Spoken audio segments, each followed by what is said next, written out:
First देखते हैं, लेव वाइगोत्स्की के समाज संरचना सिद्धांत में दृढ़ विश्वास रखने वाले शिक्षक के नाते बच्चों के आकलन के लिए निम्नलिखित में से किस विधि को वरीयता देंगे। ध्यान रखना फ्रेंड्स, यहाँ पर लेव वाइगोत्स्की का सामाजिक संरचना सिद्धांत के अनुसार आपको आंसर देना है। क्या प्रोजेक्ट सहयोगी प्रोजेक्ट विधि को आप वरीयता देंगे, या ऑप्शन नंबर बी मानकीकृत परीक्षण को, या ऑप्शन नंबर सी तथ्यों पर आधारित प्रत्यास्मरण के प्रश्नों पर, या ऑप्शन नंबर डी वस्तुपरक बहुविकल्पी प्रकार के प्रश्नों पर। तो जल्दी से आंसर दीजिए फ्रेंड्स। यहाँ पर आप ध्यान देना, सामाजिक संरचना और समाज में बच्चे एक दूसरे के सहयोग के साथ सीखते हैं। सामाजिक संरचना का सिद्धांत दिया है इन्होंने। तो इसका राइट आंसर हो जाएगा सहयोगी प्रोजेक्ट विधि के को वरीयता देंगे। देखिए क्वेश्चन सेकंड देखते हैं, अपनी कक्षा की व्यक्तिगत विभिन्नताओं से निपटने के लिए शिक्षक को चाहिए। अब डियर फ्रेंड्स, हर बच्चे में अलग अलग विभिन्नताएं पाई जाती हैं। आप किस प्रकार निपटेंगे इस विभिन्नता को? क्या शिक्षण और आकलन के समान मानक तैयार करेंगे, या ऑप्शन नंबर बी बच्चों को उनके अंकों के आधार पर अलग अलग करके उनको नामित करेंगे कि आप कितने नंबर आए, आप कितने नंबर आए, इस प्रकार क्या, या ऑप्शन नंबर सी बच्चों से बातचीत करें और उनके दृष्टिकोण को महत्व देंगे, या ऑप्शन नंबर डी विद्यार्थियों के लिए कठोर नियमों का लागू करेंगे। सो फ्रेंड्स, राइट आंसर हो जाएगा इसका ऑप्शन नंबर सी, बच्चों से बातचीत करेंगे और उनके अनुसार उनका दृष्टिकोण देखेंगे कि ये किस प्रकार से सोच रहे हैं, किस प्रकार से अपना आंसर दे रहे हैं, क्योंकि हर बच्चे की अपनी अपनी अलग अलग सोच होती है। देखिए क्वेश्चन नंबर थर्ड देखते हैं, आकलन उद्देश्यपूर्ण होता है यदि इसमें विद्यार्थियों से भय और तनाव का संचार हो, तभी आकलन उद्देश्यपूर्ण होगा। क्या डरते रहें बच्चे, या ऑप्शन नंबर बी इसमें विद्यार्थियों और शिक्षकों को प्रतिपुष्टि प्राप्त हो, तब उद्देश्यपूर्ण होगा कि हमने कितना पढ़ाया, हमको क्या इस महीने में जैसे ही हमने नियम चालू किए, कोई भी टॉपिक समझाया पढ़ाया तो कितना हमें प्रॉफिट हुआ, कितने बच्चों ने सीखा, हमें पता होना चाहिए कितना ज़्यादा लाभ हुआ हमारे बच्चों को। या ऑप्शन नंबर सी यह केवल एक वर्ष के अंत में हो आकलन, या ऑप्शन नंबर डी विद्यार्थियों की उपलब्धियों में अंतर करने के लिए तुलनात्मक मूल्यांकन की जाए। सो फ्रेंड्स, इसका राइट आंसर हो जाएगा इसमें विद्यार्थियों और शिक्षकों को प्रतिपुष्टि फीडबैक प्राप्त होता रहे तो ही आकलन उद्देश्यपूर्ण होता है। हमें पता चले कि हमने जो पढ़ाया है तो उससे कितना लाभ हुआ बच्चों को, और बच्चों को भी पता चले कि जो हमने इस महीने में अध्ययन किया है, पढ़ा है, तो आकलन से हमें पता चलना चाहिए कि हमारा रिजल्ट क्या है, पहले से बढ़े हैं या घटे हैं, है ना, प्रतिपुष्टि प्राप्त होना चाहिए। देखिए क्वेश्चन नंबर 4 देखते हैं, राष्ट्रीय पाठ्यचर्या की रूपरेखा एनसीईआरटी 2005 के अनुसार शिक्षक की भूमिका बताना है। तो फ्रेंड्स, 2005 के अनुसार राष्ट्रीय शिक्षा के अनुसार शिक्षक की भूमिका क्या है? क्या शिक्षक सत्तावादी होता है, सत्तावादी है, या ऑप्शन नंबर बी अधिनायकीयवादी है, या ऑप्शन नंबर सी अनुमति परक है, या ऑप्शन नंबर डी सुविधादाता है। तो फ्रेंड्स, जल्दी से इसका राइट आंसर बताइए। तो इसका राइट आंसर हो जाएगा शिक्षक जो है अभी फ्रेंड्स वो सुविधादाता है, एक प्रकार से हम बच्चों को सुविधाएं देते हैं, कोई सत्तावादी नहीं है, कोई अनुमति परक नहीं है, कोई अधिनायकीय नहीं है हम। देखिए फ्रेंड्स, क्वेश्चन नंबर 5 देखते हैं, अनुसंधान सुझाते हैं कि एक विविध कक्षा में अपने विद्यार्थियों से शिक्षक की अपेक्षाएं विद्यार्थियों के अधिगम को क्या करती हैं। तो डियर फ्रेंड्स, यदि हम विद्यार्थियों से कुछ अपेक्षाएं करते हैं उनसे कि हाँ इतना इतना सीख लिए होंगे बच्चे हमारे और ऐसे ऐसे होंगे, तो क्या अधिगम में इसका क्या प्रभाव पड़ता है? क्या यह अधिगम पर महत्वपूर्ण प्रभाव छोड़ती हैं अपेक्षाएं, एकमात्र निर्धारक होती है यह अपेक्षाएं, या फिर अपेक्षा करनी नहीं चाहिए, या फिर ऑप्शन नंबर सी अधिगम के साथ संबंधित नहीं मानी जानी चाहिए, या इस पर कोई प्रभाव नहीं छोड़ती हैं। तो डियर फ्रेंड्स, जो अपेक्षाएं होती हैं विद्यार्थियों से शिक्षक की, वो बहुत महत्वपूर्ण होती हैं और बहुत अच्छा प्रभाव छोड़ती हैं, महत्वपूर्ण प्रभाव छोड़ती हैं। तो इसका राइट आंसर होगा ऑप्शन नंबर ए। देखिए क्वेश्चन नंबर 6 देखते हैं, विशेष आवश्यकता वाले बच्चों को शामिल करना। विशेष आवश्यकता वाले बच्चे कौन होते हैं? जैसे जिसको विशेष आवश्यकता है, उनकी आई में कम दिखाई देता है या कान में कम सुनाई देता है, उनको हम विशेष आवश्यकता वाले बच्चे कहते हैं। ठीक है ना? तो सभी बच्चों के साथ शामिल करना क्या सही है? क्या यह एक काल्पनिक लक्ष्य है? सभी बच्चों के साथ में मिलकर के पढ़ाना, या जिनमें अक्षमता ना हो उन बच्चों के लिए हानिकारक है यह? उनको साथ में पढ़ा रहे हैं तो उनका लॉस हो रहा है क्या? या ऑप्शन नंबर सी, विद्यालयों का भार बढ़ा देगा यह? या ऑप्शन नंबर डी, शिक्षण के प्रति दृष्टिकोण विषय वस्तु धारणा परिवर्तन की अपेक्षा रखता है? तो फ्रेंड्स बिल्कुल राइट, इसका राइट आंसर हो जाएगा शिक्षण के प्रति विषय वस्तु और धारणा परिवर्तन की अपेक्षा रखता है कि परिवर्तन लाइए, सबके साथ में पढ़ेंगे उतना ही ज़्यादा अच्छा होगा, उन बच्चों के लिए भी जिनमें क्षमता नहीं है और उन बच्चों के लिए भी जिनमें क्षमता है। देखिए क्वेश्चन 7 देखते हैं। विविध प्रकार की सामाजिक, आर्थिक और सांस्कृतिक पृष्ठभूमि के बच्चों से युक्त कक्षा सभी विद्यार्थियों के अधिगम अनुभव को बढ़ाती है।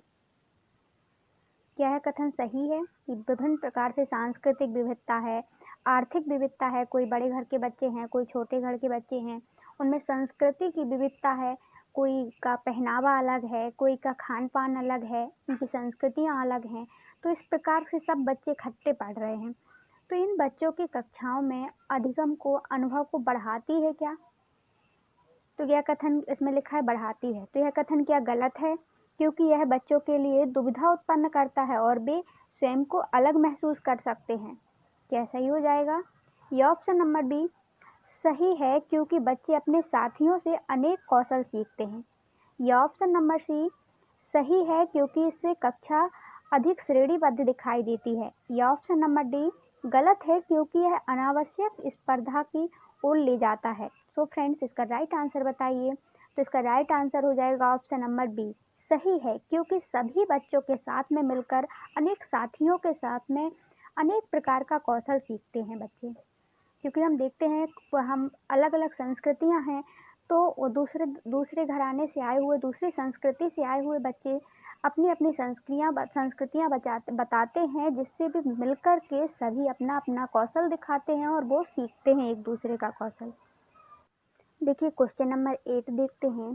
सुनने में असमर्थ बच्चा एक सुन नहीं पाता है, तो ऑप्शन नंबर ए, इसमें श्रवण असमर्थता वाले बच्चों के विद्यालय में ही इसको भेजा जाना चाहिए, जिसमें नियमित विद्यालय नहीं हो। या ऑप्शन नंबर बी, केवल अकादमिक शिक्षा से लाभ नहीं उठा पाएगा, उसे उसके स्थान पर व्यावसायिक शिक्षा दी जानी चाहिए। या ऑप्शन नंबर सी, नियमित विद्यालय में बहुत अच्छा कर सकता है यदि उसे उपयुक्त सुविधा और साधन उपलब्ध कराए जाएं।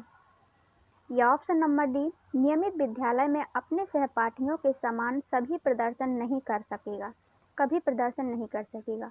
सो फ्रेंड्स इसका राइट आंसर हो जाएगा ऑप्शन नंबर सी, नियमित विद्यालय में भी डियर फ्रेंड्स वो बहुत अच्छा कर पाएगा यदि उसे उसके साधन दिया जाए। पता चलता है डियर फ्रेंड्स उसको सुनाई नहीं दिया जा रहा है, तो उसको बस सुनने की आप मशीन लगा दीजिए, या फिर डियर फ्रेंड्स उसको कम सुनाई दे रहा है तो उसकी आगे वाली पंक्ति में आप बिठा सकते हैं, है ना, तो वो भी अपना अच्छा प्रदर्शन कर सकता है।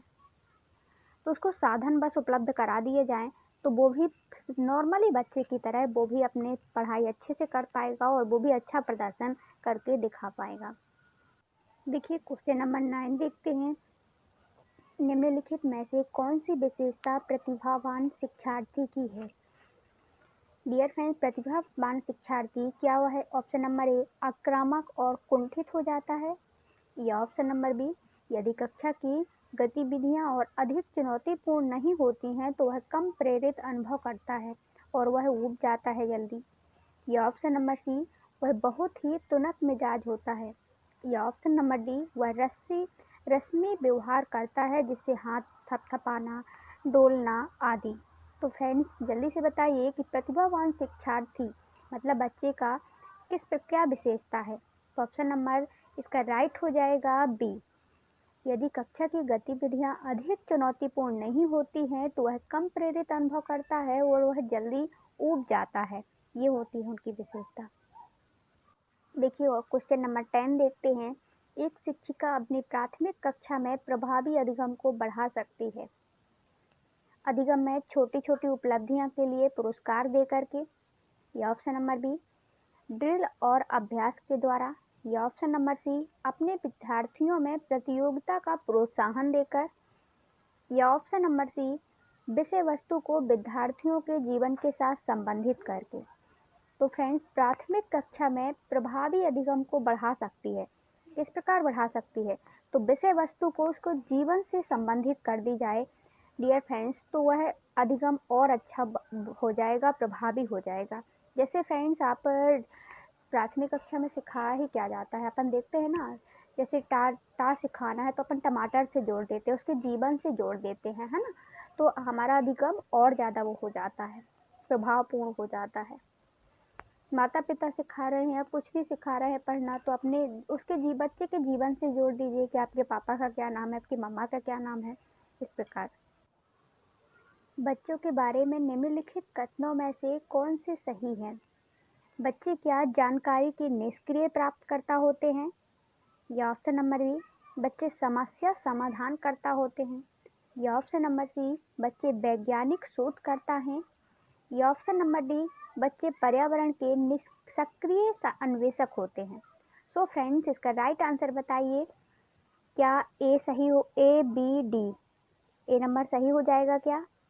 बिल्कुल नहीं, क्योंकि ए तो नहीं हो सकता। बच्चे जानकारी के निष्क्रिय प्राप्तकर्ता नहीं होते हैं, बल्कि वहाँ पे सक्रिय प्राप्तकर्ता होते हैं। वो सचेत रहते हैं कि जानकारी कहीं से मिले, मतलब कुछ भी तो वो खोजना चाहते हैं एक प्रकार से। ये तो होगा नहीं, जिसमें ए है तो वो तो रॉन्ग ही होगा। तो ऑप्शन नंबर बी देखिए, बी सी डी, क्या बी सही है? बच्चे समस्या समाधान करता होते हैं, वैज्ञानिक शोधकर्ता होते हैं, पर्यावरण के सक्रिय अन्वेषक होते हैं। सो फ्रेंड्स, बिल्कुल राइट। इसमें हमारे तीनों मिल रहे हैं और तीनों ही राइट हैं। तो इसका राइट आंसर हो जाएगा ऑप्शन नंबर बी। सी तो होगा नहीं, क्योंकि इसमें ए मिल गया है और इसमें भी डी में ए मिल गया है, ध्यान रख। विद्यार्थियों में संप्रत्यात्मक विकास को प्रोत्साहन देने के लिए निम्नलिखित में से कौन सी विधि सबसे प्रभावी है? ऑप्शन नंबर ए पुराने प्रत्ययों से किसी संदर्भ के बिना नए प्रत्ययों का अपने आप में समझ जाना। बिना लिखा है, पुराने प्रत्ययों का कोई उपयोग नहीं करना। बी नंबर देखिए, याद करने के लिए कहकर विद्यार्थियों को गलत विचारों को सही विचारों में बदलना। ऑप्शन नंबर सी विद्यार्थियों को बहुत से उदाहरण देना और उन्हें तर्क शक्ति का उपयोग करने के लिए प्रोत्साहित करना। ऑप्शन नंबर डी जब तक विद्यार्थियों में वांछित संप्रत्यात्मक परिवर्तन ना हो जाए तब तक दंड का उपयोग करना। तो फ्रेंड्स, इसमें दंड लिखा है तो ये तो हो ही नहीं सकता, दंड का अलाउ है ही नहीं बच्चों के लिए। बी नंबर में याद करने की बात बताई गई है, तो आंख बंद करके हम लगा सकते हैं कि ये तो गलत ही है। ए नंबर पे हमने देखा कि इसमें लिखा है पुराने प्रत्ययों का उपयोग करना ही नहीं है, तो ये भी रॉन्ग हो जाएगा। तो विद्यार्थियों को बहुत से उदाहरण देना और उन्हें तर्क शक्ति का उपयोग करने के लिए प्रोत्साहित करना, यही राइट हो जाएगा संप्रत्यात्मक विकास के लिए। देखिए क्वेश्चन नंबर 13 देखते हैं। प्राथमिक विद्यालय के बच्चे उस वातावरण में सबसे प्रभावी ढंग से सीखेंगे जहाँ पे उनकी, ऑप्शन नंबर ए, जहाँ पे उनकी संवेगात्मक आवश्यकताओं की पूर्ति होती है और वे अनुभव करते हैं कि वे महत्वपूर्ण हैं। तो क्या ये राइट हो जाएगा? लगभग राइट ही है, लेकिन ऑप्शन पढ़ लेते हैं कि ऐसे भी अच्छा ऑप्शन है। बी नंबर देखिए, जहाँ शिक्षक एकाधिकारवादी है और स्पष्ट आदेश देता है कि क्या किया जाना चाहिए, तो वहाँ पे बच्चे सीखेंगे क्या? बिल्कुल नहीं, यहाँ शिक्षक एकाधिकारवादी नहीं हो सकता। सी नंबर देखिए, वहाँ जहाँ मूल रूप से पढ़ने लिखने गणित की संज्ञानात्मक कुशलताओं पर ही ध्यान केंद्र होता है, पर बल दिया जाता है, वहाँ पे बच्चे सीखेंगे क्या? या ऑप्शन नंबर डी, जहाँ शिक्षक सारे अधिगमों में आगे होता है और विद्यार्थी निष्क्रिय होते हैं, तो ये तो गलत हो जाए, कहने की अपेक्षा करता है, तो क्या वहाँ सीखेंगे बच्चे? तो फ्रेंड्स, बिल्कुल नहीं, इसमें राइट आंसर हो जाएगा जहाँ बच्चों को महत्वपूर्ण समझा जाए, जहाँ उनकी संवेगात्मक आवश्यकताओं की पूर्ति होती है और वे अनुभव करते हैं कि वे महत्वपूर्ण हैं बच्चे। तो डियर फ्रेंड्स, वहाँ पे सबसे अच्छा वातावरण बनेगा बच्चों के सीखने के लिए। 14 देखते हैं। एक बच्चा खिड़की के सामने से एक कौवे को उड़ता हुआ देखता है और वह कहता है एक पक्षी। इससे बच्चे के विचार के बारे में आपको क्या पता चलता है? ऑप्शन नंबर ए, बच्चे की स्मृतियाँ पहले से भंडारित होती हैं क्या? ऑप्शन नंबर बी, बच्चे में पक्षी का प्रत्यय हो चुका है क्या? या ऑप्शन नंबर सी, बच्चे ने अपने अनुभव बताने के लिए भाषा के कुछ उपकरणों का विकास कर लिया है। तो इसका राइट क्या हो जाएगा फ्रेंड? क्या ए और बी दोनों राइट हो जाएंगे? बिल्कुल नहीं, ये तो हो ही नहीं सकता, क्योंकि बच्चे में पहले से स्मृतियाँ भंडारित नहीं होती। जब बच्चा पैदा होता है तो किसी भी चीज़ को नहीं जानता है, इसलिए रॉन्ग हो जाएगा। तो ये तो हो नहीं सकता। बी वाला, बच्चे में पक्षी का प्रत्यय विकसित हो चुका है। हाँ, इसने कहा है एक पक्षी, कौवे को पक्षी बोल रहा है, मतलब उसमें पक्षी को जान चुका है कि ऐसा पक्षी होता है, तो ये तो राइट हो जाएगा। बच्चे के अपने अनुभव से बताने के लिए भाषा के कुछ उपकरण सीख लिया है। बिल्कुल सीख लिया, तब तो उसने बोला पक्षी। तो बी और सी राइट हो जाएगा। तो इसमें बी और सी किस में है? तो बी वाले में देखिए बी और सी है, तो ये वाला बी नंबर राइट हो जाएगा। ये रॉन्ग हो जाएगा, केवल बी, बस यही नहीं होगा। तो इसका राइट आंसर हो जाएगा बी। देखिए क्वेश्चन नंबर 15 देखते हैं। कोई शिक्षिका अपने विद्यार्थियों को क्या कहे कि उन्हें भीतरी प्रेरणा के साथ साथ कार्य करने के लिए प्रोत्साहित कर सके? क्या बोले वो, जिससे बच्चे प्रेरित हो जाएं आंतरिक रूप से? क्या यह बोले चलो उसके करने से पहले अपना कार्य समाप्त कर लो? या ऑप्शन नंबर बी, तुम उसके जैसे क्यों नहीं हो सकते, देखो उसने एकदम ठीक कर दिया है? या ऑप्शन नंबर सी, काम जल्दी पूरा करो तो तुम्हें एक टॉफी मिलेगी, इसे करने की कोशिश करो तुम सीख जाओगी? तो इसका राइट आंसर क्या होगा फ्रेंड्स? तो फ्रेंड्स वही ऑप्शन नंबर ए राइट हो जाएगा। वह बोल सकती है कि चलो उसके करने से पहले अपना काम समाप्त कर लो आप। तो फ्रेंड्स उसमें कंपटीशन हो जाता है और बच्चे आगे करना चाहते हैं। देखिए क्वेश्चन नंबर 16 देखते हैं। कोई शिक्षिका अपने विद्यार्थियों को अध्ययन करने हेतु आंतरिक रूप से प्रेरित करने के लिए प्रोत्साहित कर सकती है। ऑप्शन नंबर ए, उन्हें चिंता और डर पैदा करके शिक्षिका विद्यार्थियों को प्रोत्साहित करेगी क्या प्रेरित करने के लिए आंतरिक रूप से? तो बिल्कुल नहीं फ्रेंड्स, डर और चिंता में तो बच्चा कुछ भी नहीं सीखने वाला। बी नंबर, प्रतियोगात्मक परीक्षण के द्वारा? नहीं। ऑप्शन नंबर सी, व्यक्तिगत लक्ष्य निर्धारित करने और उनमें निपुणता पाने में उन्हें मदद करना। अब व्यक्तिगत मतलब प्रत्येक बच्चे के लिए कि आपको इतना करना है, क्योंकि हर बच्चे में विभिन्नताएं पाई जाती हैं, कुछ प्रतिभाशाली होते हैं, कुछ मंदबुद्धि होते हैं, तो हमें उनके अनुसार उनका वर्क देना चाहिए। या ऑप्शन नंबर डी, साफ दिखाई पड़ने वाले इनाम देकर, जैसे टॉफी। तो फ्रेंड्स उन्हें आंतरिक रूप से प्रेरित करना है तो हमें पहले नंबर व्यक्तिगत लक्ष्य निर्धारित करना है कि आपको इतना कार्य करना है, आपसे इतना बनना चाहिए इतने टाइम तक, और जिससे वो निपुणता पाने में उनको मदद करके। देखिए क्वेश्चन नंबर 17 देखते हैं। किसी प्रारंभिक कक्षा में प्रतिभाशाली शिक्षक का उद्देश्य विद्यार्थियों को प्रेरित करना। डियर फ्रेंड्स, किसी कक्षा में विद्यार्थियों को प्रेरित करना है, उत्प्रेरित, तो कैसे करेंगे? ऑप्शन नंबर ए, सीखने के लिए, जिससे वे जिज्ञासु बने और सीखने के लिए ही सीखना पसंद करें। ऑप्शन नंबर बी, रटकर याद करने के लिए प्रत्यास्मरण करने में अच्छे बने। तो फ्रेंड्स रटकर है तो ये तो रॉन्ग ही हो जाएगा। ऑप्शन नंबर सी, दंडात्मक उपायों का प्रयोग करके, जिससे वे शिक्षक का सम्मान करें। तो फ्रेंड्स दंड तो अलाउ है ही नहीं है, इससे बच्चा और डर जाता है और वो कुछ भी नहीं कर पाता। ऑप्शन नंबर डी, ऐसे काम करने के लिए जिससे परीक्षा के अंत में वे अच्छे अंक पा सकें। तो ऐसा काम तो नकल भी हो सकता है, लेकिन ऐसा बिल्कुल नहीं।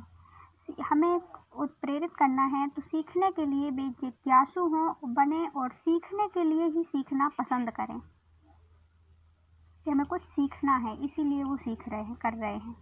तो ये ऑप्शन नंबर ये राइट हो जाएगा। देखिए क्वेश्चन नंबर 18 देखते हैं। निम्नलिखित में से कौन सा उदाहरण विद्यालय की प्रथा का है? निरंतर तुलनात्मक मूल्यांकन करना। तो निरंतर और तुलनात्मक, एक दूसरे बच्चे से दूसरे बच्चे की तुलना नहीं करनी चाहिए हमें। ऑप्शन नंबर बी, दंड देना, शारीरिक दंड देना, क्या यह प्रथा हो सकती है किसी विद्यालय की? बिल्कुल नहीं। ऑप्शन नंबर सी, व्यक्तिगत सापेक्ष अधिगम, व्यक्ति के अनुसार उन्हें, उनकी सापेक्षता के अनुसार उन्हें सिखाना, अधिगम देना, ये भी राइट हो सकता है, ये प्रथा हो सकती है। ऑप्शन नंबर डी, प्रतियोगात्मक कक्षा, तो किसी भी विद्यालय की प्रथा प्रतियोगात्मक डेली नहीं हो सकती है ना, व्यक्तिगत सापेक्ष अधिगम, ये राइट हो जाएगा, ऑप्शन नंबर सी। देखिए क्वेश्चन नंबर 19 देखते हैं। विकास का सिर पदामुखी दिशा सिद्धांत व्याख्या करता है कि विकास इस प्रकार आगे बढ़ता है। सिर पदामुखी, इसका मतलब क्या हुआ? सिर से पैर की ओर, सिर, पद मतलब पैर, मुख मतलब ओर। तो ऑप्शन नंबर ए, सामान्य से विशिष्ट कार्य करने की ओर, क्या यही है इसका मतलब? या ऑप्शन नंबर बी, भिन्न से एकीकृत कार्य करने की ओर, ऑप्शन नंबर सी, सिर से पैर की ओर, या ऑप्शन नंबर डी, ग्रामीण से शहरी क्षेत्र की ओर। तो इसका राइट आंसर हो जाएगा सिर से पैर की ओर, सिरोपदोमुखी विकास, ठीक है ना। देखिए क्वेश्चन नंबर 20 देखते हैं। भाषा विकास के लिए सबसे संवेदनशील समय निम्नलिखित में से कौन सा है? ऑप्शन नंबर ए, जन्म से पूर्व का समय संवेदनशील समय है क्या भाषा विकास के लिए? फ्रेंड्स, जन्म ही नहीं हुआ तो उस समय भाषा कैसे सीखेगा बच्चा? बी, मध्य बचपन का समय। सी, वयस्क अवस्था, क्या जब वयस्क हो जाएगा मतलब 18 ईयर का हो जाएगा तब वह भाषा सीखेगा? नहीं, ये तो हो ही नहीं सकता, है ना। ऑप्शन नंबर डी, प्रारंभिक बचपन का समय। तो बताइए मध्य बचपन का समय होगा या प्रारंभिक बचपन का समय? तो भाषा सीखने के लिए सर्वोत्तम आयु होती है प्रारंभिक बचपन का समय, ऑप्शन नंबर डी राइट हो जाएगा। देखिए क्वेश्चन नंबर 21 देखते हैं। एक 6 वर्ष की लड़की खेल कूद में असाधारण योग्यता का प्रदर्शन करती है। उसके माता पिता दोनों ही खिलाड़ी हैं।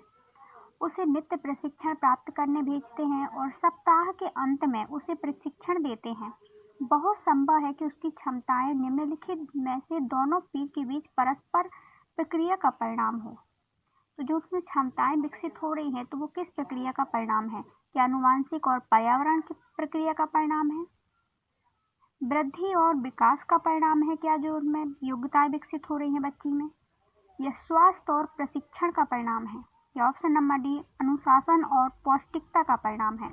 सो फ्रेंड्स, इसका राइट आंसर होगा अनुवांशिकता और पर्यावरण का परिणाम है। क्यों? क्योंकि अनुवांशिकता, माता पिता भी वही खेल खेलते हैं और पर्यावरण एक प्रकार से उसे प्रशिक्षण देने अभी भी उसे भेज रहे हैं बाहर, उस स्वयं भी प्रशिक्षण दे रहे हैं, तो ये बाहरी पर्यावरण भी हुआ। तो अनुवांशिक और पर्यावरण का परिणाम है कि उसमें खेल कूद की असाधारण योग्यता प्रदर्शन कर रही है वो बच्ची। निम्नलिखित में से कौन से समाजीकरण के गुण वाहक हो सकते हैं? तो फ्रेंड्स, परिवार और पड़ोस, विद्यालय पास पड़ोस, विद्यालय और निकटतम परिवार के सदस्य, परिवार और रिश्तेदार। सो फ्रेंड्स, इसमें जो समाजीकरण का गौण वाहक मतलब मुख्य वाहक है वो है विद्यालय और आस पड़ोस। यहीं से बच्चा सीखता है ज़्यादातर, है ना, सामाजिक रूप से जुड़ता है। जैसे ही बच्चा बड़ा होता है तो वो विद्यालय जाता है और विद्यालय के साथ आस पड़ोस के बच्चों से मिलता जुलता है, तो ये समाजीकरण उसमें विकसित होता है। वाइगोत्स्की के अनुसार संज्ञानात्मक विकास का मूल कारण है। ऑप्शन नंबर ए, संतुलन, ऑप्शन नंबर बी, सामाजिक अन्योन्य क्रिया, ऑप्शन नंबर सी, मानसिक प्रारूपों का समायोजन, या ऑप्शन नंबर डी फ्रेंड्स, उद्दीप्त अनुक्रिया। तो लेव वाइगोत्स्की ने क्या सिद्धांत दिया था? सामाजिकता का सिद्धांत बताया था। उनमें संज्ञानात्मक विकास का मूल कारण, संज्ञानात्मक मतलब ज्ञान का विकास होना, इसका क्या कारण है? तो इसका राइट आंसर हो जाएगा समाज के साथ अन्योन्य क्रिया करके ही बच्चा सब कुछ सीखता है, लेव वाइगोत्स्की के अनुसार। देखिए क्वेश्चन 24 देखते हैं। किसी बच्चे का दिया गया विशिष्ट उत्तर कोहल वर्ग के नैतिक तर्क के सोपान की विषय वस्तु किस सोपान के अंतर्गत आएगा? यदि आप ईमानदार हैं तो आपके माता पिता आप पर गर्व करेंगे, इसलिए आपको ईमानदार होना चाहिए। इसमें से राइट आंसर कौन सा होगा? चलिए ऑप्शन पढ़ते हैं। क्या है डियर फ्रेंड? दंड और आज्ञाकारिता का अनुकूलन है। ऑप्शन नंबर बी सामाजिक संकुचन अनुकूलन है, या ऑप्शन नंबर सी अच्छी लड़की अच्छा लड़का का अनुकूलन है, या ऑप्शन नंबर डी कानूनी व्यवस्था का अनुकूलन है। तो फ्रेंड्स, इसमें यदि आप ईमानदार हैं तो आपके माता पिता आप पर गर्व करेंगे। तो ये गोहल वर्ग नैतिक तर्क के अनुसार कौन सा सोपान है डियर फ्रेंड्स? तो इसमें राइट आंसर हो जाएगा ऑप्शन नंबर सी अच्छा लड़की और अच्छे लड़के का अनुकूलन है। एक स्टेज आती है जब बच्चा खुद को अच्छा साबित करना चाहता है, अच्छा दिखाना चाहता है। फ्रेंड्स, इसमें गर्व की बात की गई है कि आप पर गर्व करेंगे यदि आप ईमानदार हैं तो। देखिए क्वेश्चन नंबर 25 देखते हैं। जीन प्याजे के अनुसार अधिगम के लिए निम्नलिखित में से क्या आवश्यक है? शिक्षार्थी द्वारा पर्यावरण की सक्रिय खोजबीन, वयस्कों के व्यवहार का अवलोकन करना, ईश्वरीय न्याय पर विश्वास रखना, शिक्षकों और माता पिता द्वारा पुनर्बलन देना। तो डियर फ्रेंड, जीन प्याजे के अनुसार अधिगम के लिए सर्वाधिक आवश्यक क्या है? तो इसका राइट आंसर हो जाएगा ऑप्शन नंबर ए शिक्षार्थी द्वारा पर्यावरण की सक्रिय खोजबीन करना। ये अधिगम के लिए बहुत ज़्यादा जरूरी है, उसे कुछ सीखने के लिए। देखिए फ्रेंड्स, क्वेश्चन नंबर 26 देखते हैं। जीन प्याजे के अनुसार प्रारूप निर्माण वर्तमान योजना के अनुरूप बनाने हेतु नवीन जानकारी में संशोधन और नवीन जानकारी के आधार पर पुरानी योजनाओं में संशोधन के परिणाम के रूप में घटित होता है। तो इन दो प्रक्रियाओं को जाना जाता है। तो जीन प्याजे के अनुसार फ्रेंड्स, स्कीमा के अनुसार क्या है, इसमें क्या समायोजन और अनुकूलन किया जा रहा है? तो देखिए फ्रेंड्स, ध्यान से देखना है। इसमें वर्तमान योजनाओं के अनुरूप नई जानकारी में संशोधन और नवीन जानकारी के आधार पर पुरानी योजनाओं में संशोधन। तो इसमें क्या किया जा रहा है? एक में मिलाया जा रहा है और फिर संशोधन किया जा रहा है ना। नवीन जानकारी में अभी के पुराने ज्ञान को लिया और फिर बाद में जो अभी का ज्ञान है उसमें संशोधन किया, और फिर किसका परिणाम है? तो फ्रेंड्स, इसमें क्या समायोजन और अनुकूलन किया जा रहा है? नहीं, समावेशन और अनुकूलन के रूप में है, साम्यीकरण और संशोधन के रूप में है, या ऑप्शन नंबर डी समावेशन और समायोजन किया जा रहा है।